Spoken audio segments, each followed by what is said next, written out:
Utilisez la fonction NPM. NPM renvoie le nombre de versements nécessaires pour rembourser un emprunt à taux d'intérêt constant, sachant que ces versements doivent être constants et périodiques. Je montre un petit exemple tout de suite. Vous devez, par exemple, juste ici, calculer la période d'amortissement d'un client, donc le nombre de versements nécessaires pour rembourser un prêt, donc en fonction du montant du prêt qui a été demandé, évidemment. Vous connaissez le montant principal de l'emprunt, qui est juste ici, le taux d'intérêt et le montant des paiements mensuels. Donc, on va aller chercher notre information, à savoir quelle sera la période d'amortissement en mois. Pour faire ça, on va utiliser la fonction NPM. Alors, je vais aller dans l'onglet Formule. Dans le groupe Bibliothèque de fonctions, je vais cliquer sur la petite flèche du bouton Financier et je vais aller chercher la fonction NPM. Dans mes arguments de fonction, voici ce que je dois entrer. Premièrement, le taux. Alors, le taux, ce sera mon taux d'intérêt annuel divisé par 12, étant donné que c'est un taux annuel, et je calcule une période d'amortissement en mois. Le VPM, c'est le montant du remboursement pour chacune des périodes. Alors, ça va être mon montant ici de 350 $ qui est remboursé.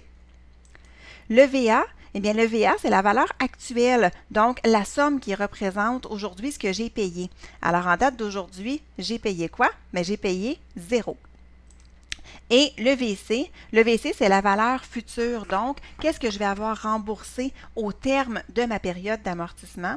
Eh bien, c'est le montant principal de l'emprunt et ce montant-là doit être en négatif. Alors, je vais mettre le symbole moins devant. Une fois que c'est fait, le type, c'est pas nécessaire de rien mettre, donc ça va être 0 si c'est omis, tout simplement. Et je vais appuyer sur le bouton OK. J'ai fait en sorte d'enlever toutes les décimales pour avoir vraiment la période d'amortissement en mois complète. Et j'arrive donc à 132 mois qui va me falloir pour payer mon emprunt de 75 360 $ avec un paiement mensuel de 350 $. Je refais l'exemple, donc juste ici. Alors, j'ai un montant principal d'emprunt de 575 000 $ à un taux d'intérêt de 2,41 % et je fais des paiements mensuels de 2 615 $.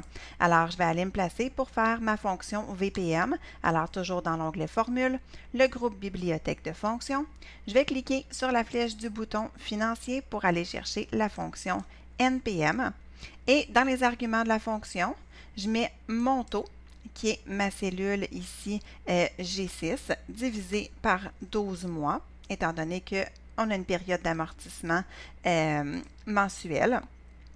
Le VPM, ça sera donc mon paiement. VA, en ce moment, j'ai payé 0. Et VC, donc la valeur de mon prêt une fois que je vais avoir tout payé avec un montant négatif. Et j'appuie sur le bouton OK. Et ça me donne donc 182 mois. Ah, oups, c'est écrit année ici. Ce n'est pas bon. Ce sont des mois que je veux. Alors, ça va me prendre donc 182 mois pour payer mon emprunt de 575 000 $ en faisant des paiements mensuels de 2 615 $. Alors voilà, c'est comme ça qu'on peut utiliser la fonction NPM dans un classeur Excel.